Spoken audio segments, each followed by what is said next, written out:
Welcome back to the part 2 of equilibrium topic, relation between Kp and Kc।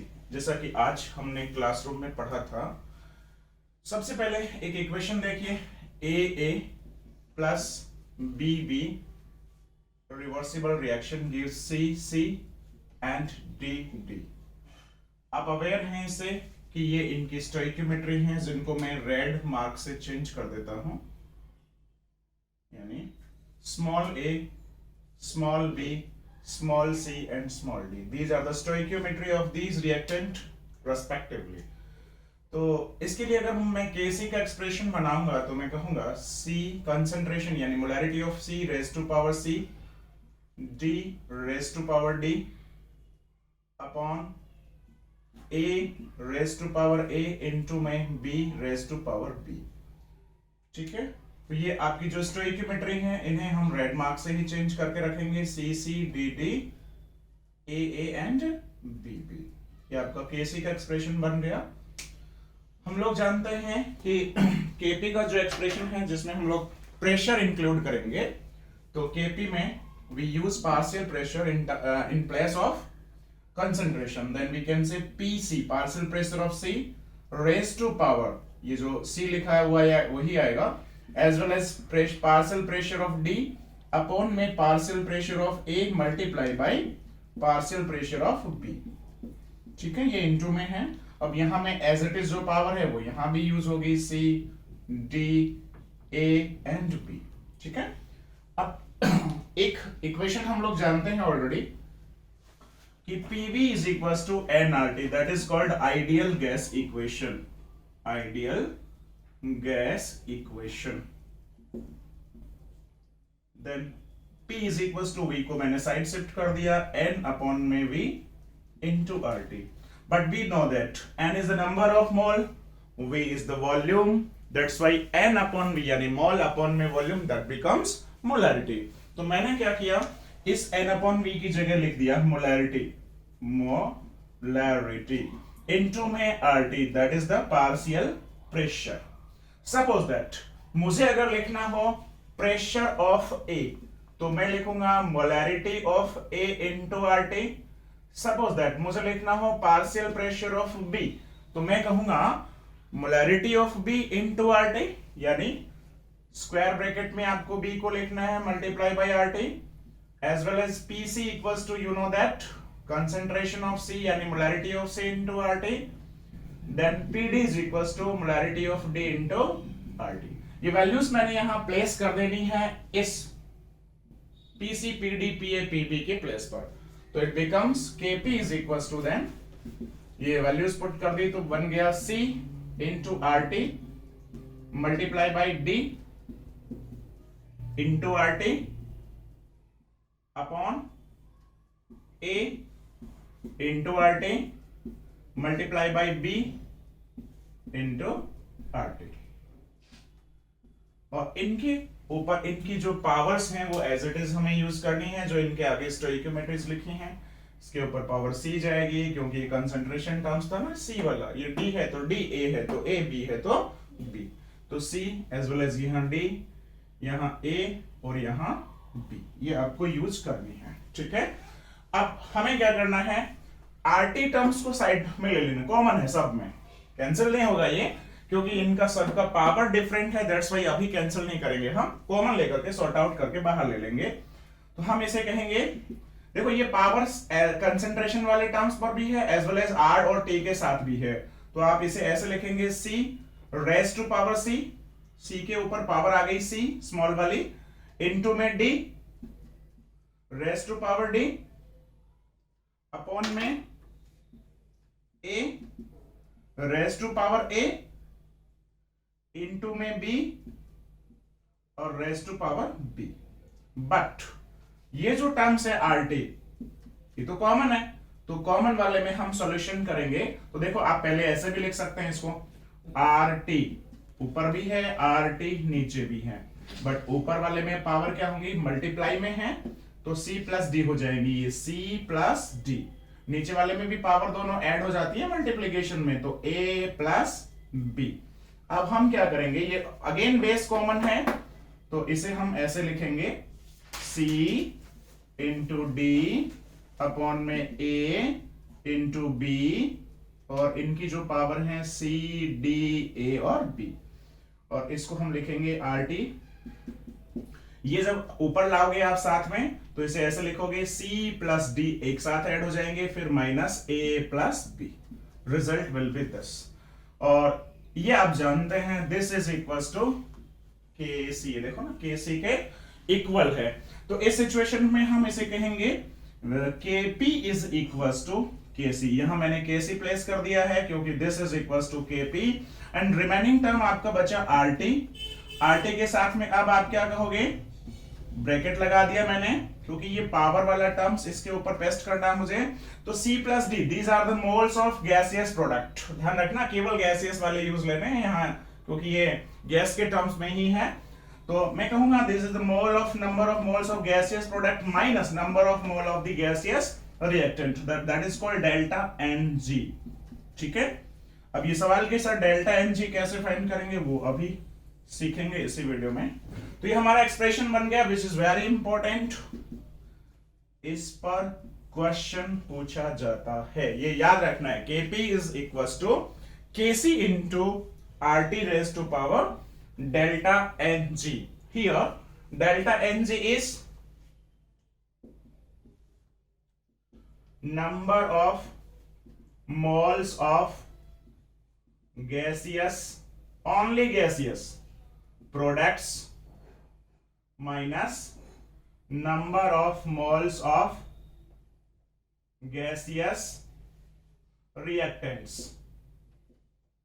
ये दोनों का difference हमें कर लेना है, और जो डिफरेंस हमारा आएगा वही हमारा यहां डेल्टा Ng बन जाएगा फॉर द रिएक्शन सच एच। एक एग्जांपल हम लोग लेते हैं, N2 gas plus 3H2 gas that is equal to 2NH3। अगर यहां मैंने एक रिवर्सिबल रिएक्शन आपको लिख दी है, तो मैं इसके लिए डेल्टा Ng फाइंड करना चाहूंगा तो जरा ध्यान दीजिएगा। Here the value of delta Ng is equal to number of moles of the gaseous product. तो here is product is this one और इट्स मोल इज 2, तो we put the value 2 minus इन दोनों रिएक्टेंट का मोल का सम करोगे। 1 मोल ये है, इसके आगे स्टोइकियोमेट्री 1 है, इसके 3 मोल हैं, तो आप इन दोनों को ऐड करोगे, टोटल मोल हो गए 4, तो 2 माइनस 4 रिजल्ट विल बी -2। ध्यान रखिएगा यहां -2 के साथ ही आपको डेल्टा Ng प्लेस करना है, ये खास फीचर है इसकी। तो यहां तक अगर क्लैरिटी हो गई होगी आप लोगों को। अब फॉर एग्जांपल मैं आपसे कहूं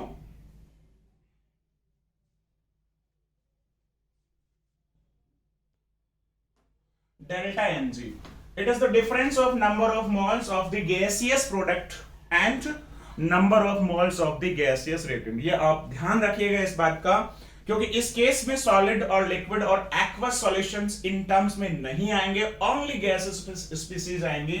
जैसे कि एक एग्जांपल में लो, N2 which is gas, 3H2 which is gas gives 2NH3।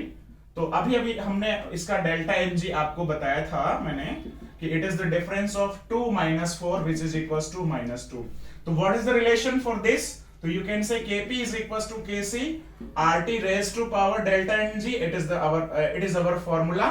तो on putting this value here -2 we get Kc is equals to RT power में -2 which is equals to Kp।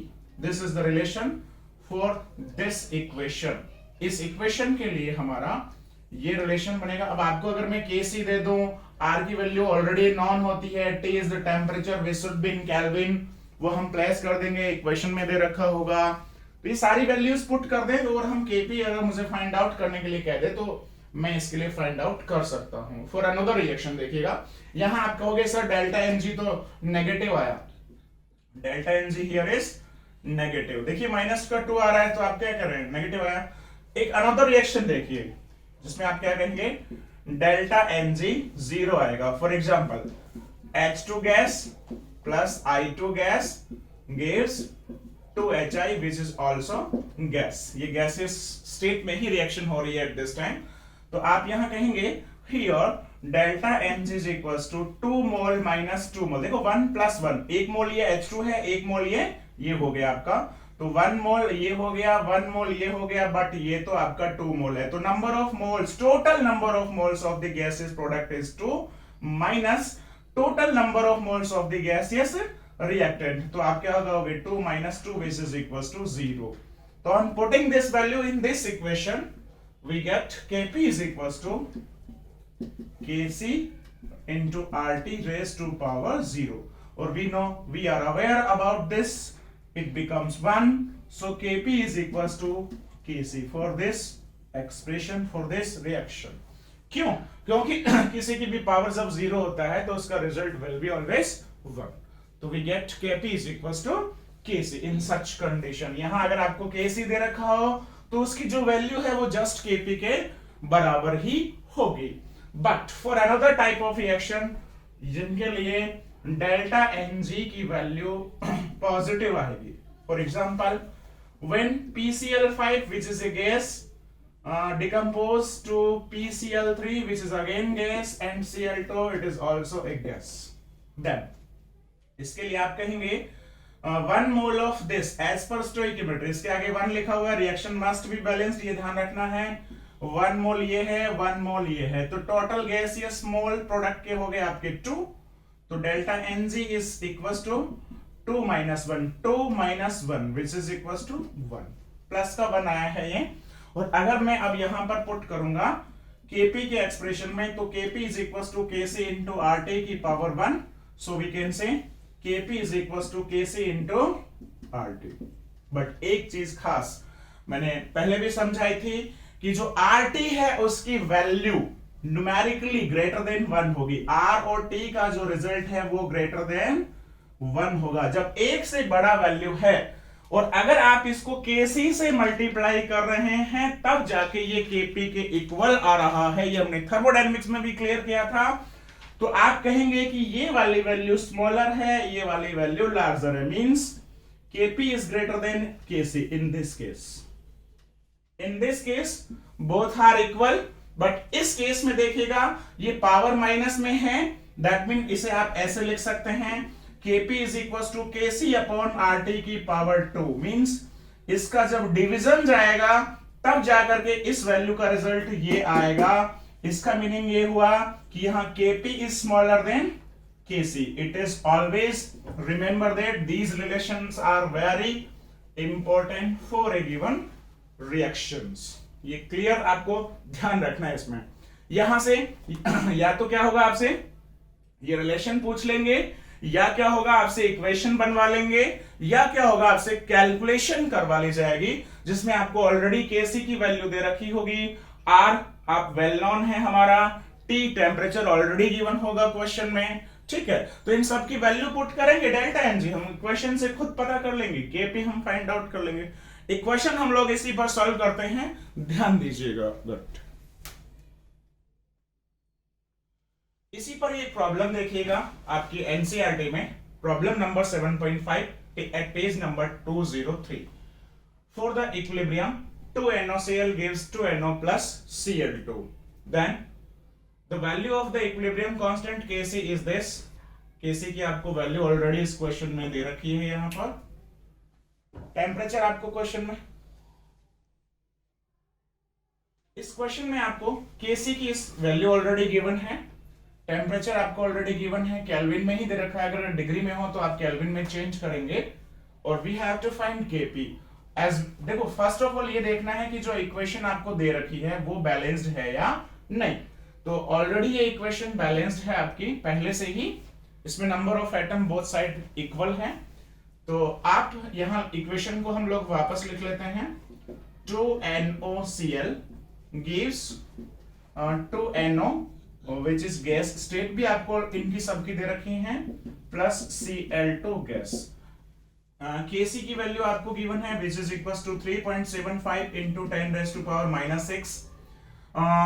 और दे रखा है temperature that is equals to 1069 kelvin. R हम लोग already जानते हैं, R की दो वैल्यूज होती हैं 0.0821 और 0.0831. तो हम लोग 0.0831 यहां यूज लेंगे क्योंकि वो स्टैंडर्ड कंडीशन है, बार वाली है. 0.0831 या 83 तक भी ले लोगे तो भी कोई इश्यू नहीं है, या 1 तक ले लोगे तो भी प्रॉब्लम नहीं है। It is equal to litre bar per mole पर केल्विन। ये वैल्यूज हम पुट कर देंगे, ठीक है। अब बचा क्या हमारे पास, आर हो गया, टी हो गया, केसी हो गया। तो एक्सप्रेशन हम लोग इसके लिए बनाएंगे। तो we know that Kp is equals to Kc into RT raised to power delta Ng। तो first of all delta Ng find करना है। तो ये देखिए इधर इसके कितने मोल हैं, इस केस में आप कहेंगे 2 मोल हैं। इसके कितने हैं, तो आंसर इज 1 मोल है। तो इन दोनों का टोटल कितना हो गया मिला करके, तो हम कहेंगे 3 मोल प्रोडक्ट हमारे पास है। और यहां आप देखोगे 2 मोल रिएक्टेंट हमारे पास है। दोनों का डिफरेंस करेंगे, डेल्टा Ng आ जाएगा। तो delta Ng is equals to 3 minus 2, result will be 1।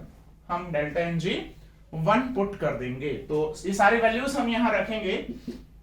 Kc की जगह Kc की वैल्यू प्लेस कर दीजिए, which is equals to 3.75 into 10 raise to power minus 6 into RT कितना है, R आपका है 0.0831 इंटू T कितना है 1069 और पावर में 1 पावर लगाने का तो कोई मीनिंग नहीं है, एक बार लगा दी याद रखने के लिए तो कोई इश्यू ही नहीं है। इस पूरे को हम सॉल्व करेंगे तो हमारा रिजल्ट आएगा 0.033। This is equals to Kp। तो देखिएगा ये Kc है, ये Kp है। तो आप क्या कहेंगे, Kp और Kc में कौन बड़ा, वैल्यू देख करके भी बता सकते हैं। Kc is very small as compare to the Kp। तो आप कह सकते हैं Kp यहां इस केस में वैल्यू में लार्जर है। Kp की वैल्यू यहां कंपैरेटिव टू Kc बहुत बड़ा है। कारण देखो ना, जब डेल्टा Ng पॉजिटिव है, डेल्टा Ng पॉजिटिव है, तो जब पॉजिटिव का केस आए तो आप ये कहेंगे पावर में पॉजिटिव ही जाना है। तो इस डाटा से आप मल्टीप्लाई करोगे तब जाकर के वो Kp के इक्वल बनेगा। इससे मल्टीप्लाई करोगे तब जाकर के वो इसके इक्वल आएगा। तो आप ये कहोगे कि ये वाली वैल्यू छोटी है क्योंकि ये मल्टीप्लाई होकर के इसके बराबर हो रही है। तो always it is equal to Kp से ये हमेशा Kc छोटा ही होगा। ये कंफर्म्ड है, ये कोई इसमें डाउट वाली बात नहीं है। नेक्स्ट आ जाइए, what is the role of Kc। Kc काम क्या आएगा, Kc का काम क्या है। तो Kc क्या क्या काम, Kc से हम लोग क्या क्या इंटरप्रीट कर सकते हैं, एनालिसिस कर सकते हैं, वो हम देखेंगे। That is called applications of Kc।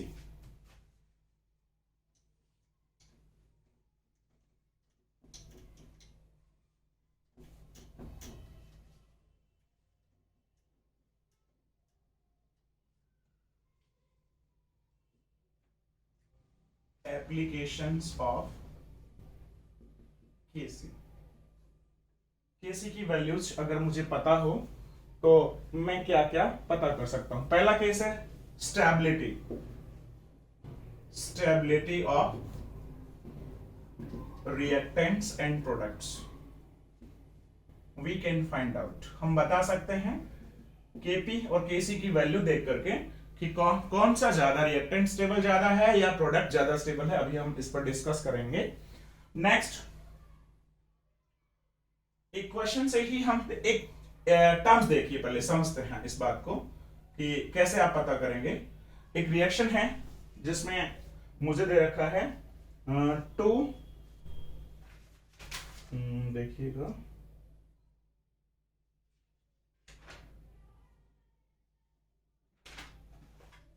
2XO gives X2 plus O2. It is gas, it is also gas, ये भी गैस है। और सेकंड है 2XO2 gas gives X2 plus 2O2, X2 gas plus 2O2 which is also gas। इनके लिए आपको Kc के दे रखे, ये K1 K2 लिखा होगा बट ये ध्यान रखिएगा Kc ही है। इस रिएक्शन के लिए Kc है 1 into 10 raised to power 24 और इस वाले के लिए है 2.5 into 10 raised to power 10। ये वैल्यूज आपको दे रखी हैं। तो इसका केसी का एक्सप्रेशन हम बना लें तो हमारा बनेगा केसी यानी KC1 जिसे हम बोल रहे हैं K1 that is equal to X2 into में O2 अपॉन में XO और इसके ऊपर पावर लिखेंगे ये वाला number that is equal to 2। अब इससे एक चीज ध्यान रखिएगा, ऐसे ही मैं K2 का एक्सप्रेशन बनाऊंगा K2 तो विच इज इक्वल टू हम लिखेंगे X2 मल्टीप्लाई बाई O2 के ऊपर पावर में 2 लगाएंगे क्योंकि यहां 2 है अपॉन में XO2 पावर में 2। अब प्लीज देखिएगा ध्यान से, इन दोनों की वैल्यूज आपको दे रखी हैं। It is equals to this is equals to 10 raise to power 24 और K2 is equals to 2.5 into 10 raise to power 10। अब यहां से हम एक ही बात कंपैरिजन करेंगे, ये लार्जर है या ये लार्जर है, तो मुझे तो यही बड़ा नजर आ रहा है क्योंकि इसमें पावर बहुत ज्यादा है 10 रेज़ टू पावर 24। तो ये वैल्यू लार्जर आने का रीजन क्या होता है कि ऊपर वाली कंसंट्रेशंस अगर ज्यादा होंगी as compare to the concentration of XO। देखो ये कंसंट्रेशन जिसे हम कहते हैं नॉमिनेटर पार्ट, नॉमिनेटर में यानी वी कैन से प्रोडक्ट वाली कंसंट्रेशंस अगर ज्यादा होंगी और अगर रिएक्टेंट की कंसंट्रेशंस कम होगी तभी ये आंसर मेरा ज्यादा आएगा, ये कंफर्म है। और इस केस में देखिएगा इसकी और इसकी तुलना करें तो ये वैल्यू बहुत स्मॉल है, इसके कंपैरेटिव में स्मॉल है, वैसे तो स्मॉल नहीं है, तो आप ये कहेंगे यहां प्रोडक्ट की कंसंट्रेशंस कंपैरेटिव दिस K1 कम है। तो खास फीचर, जब प्रोडक्ट की कंसंट्रेशंस का मुझे आइडिया लग गया कि ये ज्यादा हैं इनके कंपैरिजन में, तो सीधी सीधी बात यही हुई कि ये डिकम्पोज होकर के इनमें कन्वर्ट होना आसानी से चाहेगा, क्योंकि जो ज्यादा है इसका मतलब वो रिएक्शन उधर उस डायरेक्शन में ज्यादा मूव कर रही है, यानी ये अमाउंट में ज्यादा है। ठीक है, अब यहां आप कह रहे हैं कि इनकी कंसंट्रेशंस कम हैं, तो इसका मतलब ये नहीं बनना, इसके कंपैरिजन में ये बनना नहीं चाहेंगे, क्योंकि कंसंट्रेशंस कम है तो आप ये कहोगे इसकी कंसंट्रेशंस ज्यादा है, फिर ये कम है तो इसका मतलब XO2 की अमाउंट ज्यादा है। तो सीधी सी बात, अगर इसकी वैल्यू ज्यादा आए तो आप कहेंगे कि उस सिचुएशन में प्रोडक्ट ज्यादा स्टेबल। तो on the basis of Kc value we can say that if value of Kc is larger than the stability of product will be more, और अगर Kc की वैल्यू कम होगी, the value of Kc is smaller, then we can say that the stability of reactant is more। तो इस situation में जब आपको पता चल गया कि इन दोनों सिचुएशन में ये वैल्यू बड़ी है, तो इसका मतलब ये हुआ कि इसकी स्टेबिलिटी कम है, ये ज्यादा स्टेबल है, ये ज्यादा बनेंगे क्योंकि यहां Kc की वैल्यू ज्यादा, this is less stable. But इस केस में इनकी वैल्यूज कम आ रही हैं बिकॉज Kc यहां कम है, तो ये कम बनेंगे, इसका मतलब इसकी स्टेबिलिटी ज्यादा है। तो we can interpret the stability of these two oxide, so we can say stability of XO is less than the XO2। This is our answer. ये सवाल ऐसा बन सकता है। आपको दो Kc की वैल्यूज दे दी जाएंगी और फिर कंपैरिजन करवा लिया जाएगा कि कौन सी सिचुएशन में रिएक्टेंट ज्यादा स्टेबल है, कौन से में प्रोडक्ट ज्यादा स्टेबल है। सिंपल सा जवाब, जब Kc ज्यादा आएगा इसका मतलब प्रोडक्ट वाले टर्म्स बड़े होंगे, ज्यादा होंगे, और ज्यादा तभी होंगे जब वो ज्यादा स्टेबल होंगे। जब स्टेबिलिटी ज्यादा होगी तभी वो ज्यादा बनते हैं, और अगर वैल्यू कम होगी तो आप कहेंगे उस सिचुएशन में रिएक्टेंट ज्यादा स्टेबल है। तो इस सिचुएशन में वैल्यू कम है इसके कंपैरिजन में, तो आपने कह दिया कि इसकी स्टेबिलिटी कम है, और यहां वैल्यू ज्यादा है तो यहां प्रोडक्ट की स्टेबिलिटी ज्यादा है, यानी इसकी स्टेबिलिटी कम है। तो ये हमारा ट्रैक करने का एक तरीका हो गया, Kc एंड Kp के बेसिस पर हम लोग ट्रैक कर सकते हैं। ठीक है, नेक्स्ट टॉपिक है फैक्टर्स अफेक्टिंग Kc।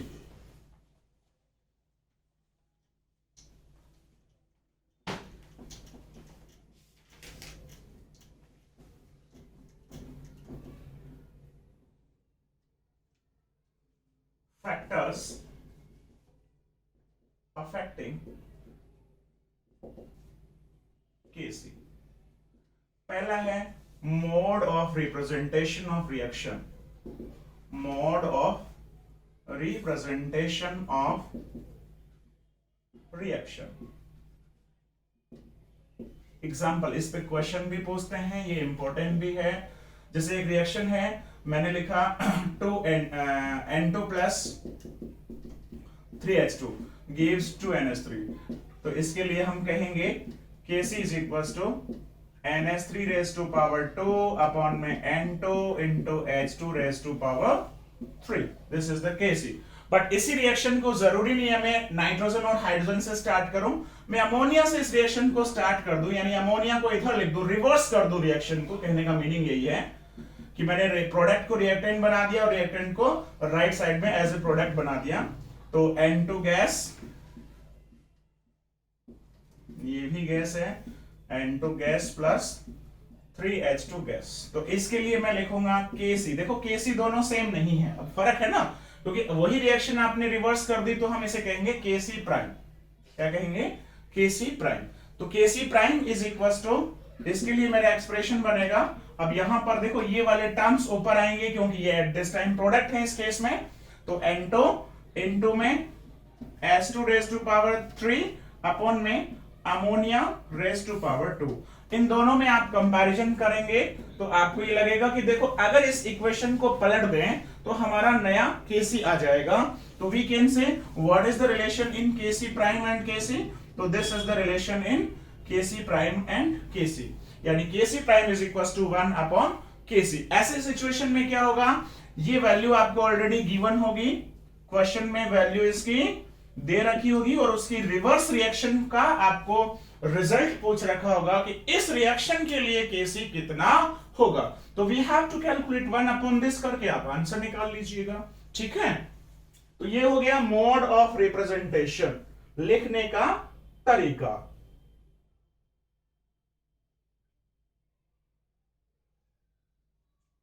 ठीक, नेक्स्ट. इसमें डाउट हो तो क्लासरूम में आप पूछ लीजिएगा, लेकिन वीडियो जरूर प्लीज एंड तक देखिएगा, वरना आपको क्लैरिटी नहीं होगी. तो अब हम बात करेंगे, नेक्स्ट है स्टोइकियोमेट्री ऑफ द रिएक्शन.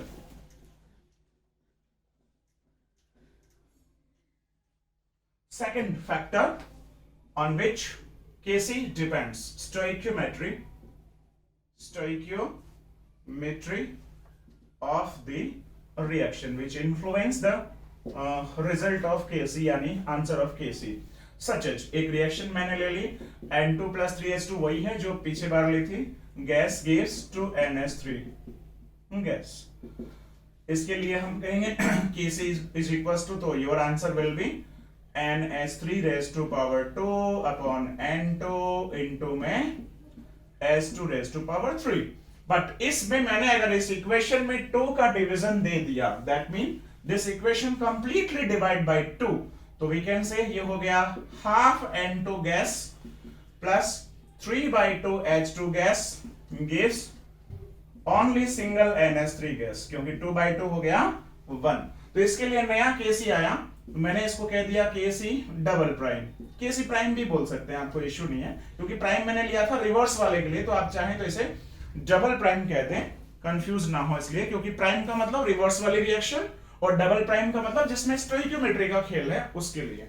तो Kc double prime is equal to, क्या कहेंगे हम इसके लिए, NH3, क्योंकि यहां स्टोइकियोमेट्री 1 है तो पावर भी 1 ही रहनी है, अपॉन N2. अब यहां पावर 1/2 है तो यहां पावर 1/2 हम प्लेस कर देंगे, जैसा है जैसा का जैसा. यहां H2 पावर में यहां आप देखिएगा 3/2 है तो हम लोग रखेंगे 3/2, जैसा है वैसा का वैसा रख दिया. अब जरा देखिए, अगर मैं इसका स्क्वायर करूंगा तो मैं यहां पहुंच जाऊंगा, यानी सीधी सीधी बात, अगर मैंने किया Kc डबल प्राइम का स्क्वायर तो मेरा आंसर Kc के बराबर आ जाएगा, Kc के इक्वल आ जाएगा. तो आप एक छोटा सा टर्म ध्यान रखें, जिस नंबर से आपने डिवाइड किया, जैसे यहाँ 2 का डिवीजन दिया मैंने पूरी इक्वेशन में, तो यहाँ नंबर आ गया 2. सपोज दैट किसी इक्वेशन में 3 का नंबर दें तो यहाँ नंबर आ जाएगा 3. अगर 4 का डिवीजन देंगे तो नंबर आ जाएगा 4. तो हम ऐसे लिख सकते हैं इसे, कि जो नया केसी होगा दैट इज, इसको इस तरीके से केसी प्राइम के रिलेट में करना चाहें तो इस 2 को इस साइड हमें लाना पड़ेगा। तो ये बन जाएगा आपका KC double prime is equal to KC की पावर 1/2। नया अगर केसी आपसे पूछे तो देखो 1/2 क्यों किया, क्योंकि जब इस तरफ आप लाओगे तो ये 1 अपॉन में आंसर जाएगा, ये जो नंबर है वो सीधे सीधे 1 वो हो जाएगा। ठीक है, तो अब सपोज दैट मैंने अगर 3 का डिवीजन दिया होता तो यहां आंसर 3 हो जाता, 2 का दिया इसलिए 1/2। इसे आप ऐसे भी ले सकते हैं अंडर रूट केसी, यहां आप 1/2 यहां लगा सकते हैं अगर आपको कंफ्यूजन, सॉरी √2। ठीक है, और अगर 3 का हो तो यहाँ √3, जिसे क्यूब रूट पढ़ते हैं ना वैसे, लेकिन अभी तो अंडर रूट के केस में तो इसे ऐसे भी लिख सकते हैं which is equal to K C double prime. तो आपको अगर सिंपल एक इक्वेशन दे रखी हो, उसका केसी दे रखा हो, फिर आपको नई इक्वेशन दे रखी हो और उसके लिए फिर नई इक्वेशन के लिए केसी पूछेगा, तो देखिएगा यहां स्टोइकियोमेट्री जब चेंज हो जाएगी तो केसी यहां बदल जाएगा, हमारा आंसर कुछ और होगा। तो ध्यान रखिएगा stoichiometry also influence the result of KC, इसीलिए कहते हैं reaction must be balanced before solving the expression of KC. ये ध्यान रखिएगा। Very good. देखिए इस क्वेश्चन में H2 plus I2 gives 2HI, then value of Kc is equals to 57 और what is the value of Kc for the following reaction। आपको already एक नई इक्वेशन दे रखी है, उसके लिए आपको Kc प्राइम पूछा है। तो जब आपको क्लियरली विजिबल है कि इसी जस्ट इक्वेशन का आपको रिवर्स करके दे रखा है, तो मैंने आपको रिलेशन बताया था कि Kc prime is equal to Kc raise to power 1 upon में n आपको क्या पुट करना है यहाँ पर, जिस नंबर से, सॉरी यहाँ तो उल्टा किया हुआ है ना, रिवर्स किया हुआ है, तो रिवर्स के केस में हम लोग जब सॉल्यूशन करेंगे तो जैसे Kc prime is equal to 1 upon में Kc, ये वाला एक्सप्रेशन हम काम में ले लेंगे। ठीक है, उल्टा करेंगे तो 1 अपॉन में Kc, तो आपको Kc दे रखा है, तो Kc की वैल्यू कितनी गिवन है 57, तो डिवाइड बाय 57, जो रिजल्ट हमारा आएगा वो हमारे इस क्वेश्चन का आंसर होगा। क्लियर है? कोई कंफ्यूजन हो तो मुझे क्लासरूम में डिस्कस कर लीजिएगा।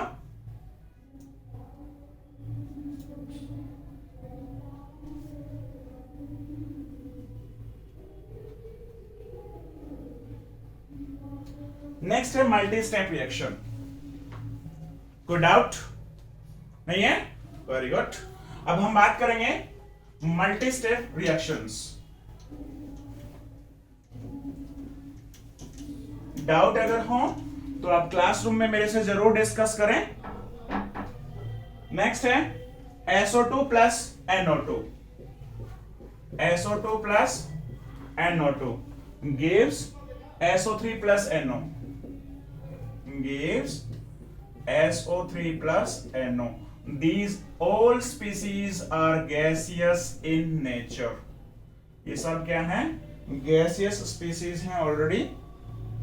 अब एक नई इक्वेशन दे रखी है, SO2 plus half O2 gives half O2 gas is equals to SO3 gas. इस इक्वेशन को इसने मल्टी स्टेप में तोड़ दिया है।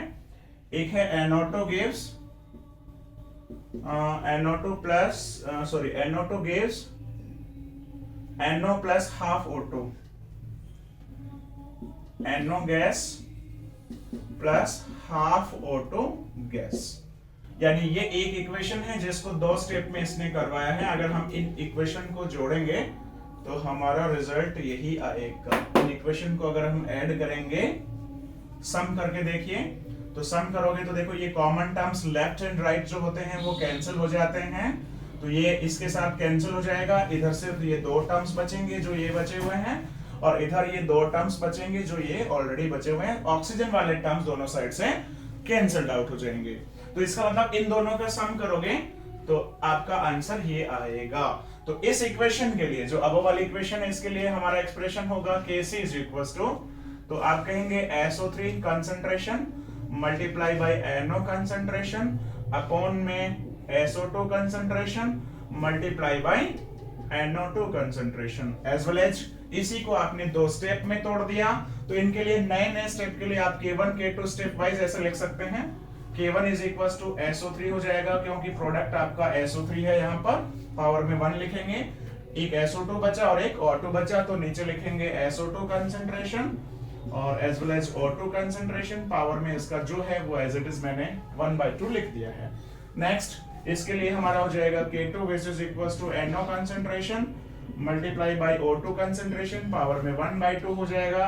नीचे हो गया आपका NO2 कंसंट्रेशन।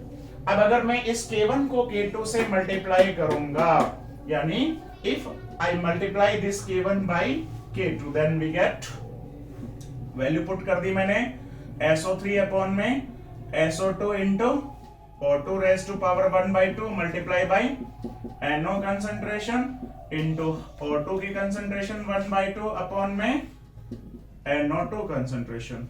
देखिएगा ये टर्म्स इससे कैंसिल हो गया, जो रिमेनिंग बचा आपके सामने है which is equal to then Kc। तो याद रखिएगा मल्टी स्टेप रिएक्शंस में जितने स्टेप्स में आपके अलग अलग केसीज होंगे प्रत्येक ईच स्टेप के, तो उन सब स्टेप्स के केसीज को अगर आप मल्टीप्लाई करोगे तो हमारा ओवरऑल केसी बन जाएगा, यानी इसे हम कहेंगे overall KC for the reaction, but these are the step wise KCs for the each step, यानी K1 K2 ये आपको इंडिविजुअल स्टेप्स के केसेस में दे रखे होंगे। तो इनको आप सिंपली क्या करोगे, मल्टीप्लाई करते ही हमारा answer just final overall reaction के केसी के इक्वल हो जाएगा। क्लियर है? तो आज ये वीडियो आप जरूर एंड तक देखिएगा और इतना समझ के आइएगा कल के क्लासरूम में। Well done.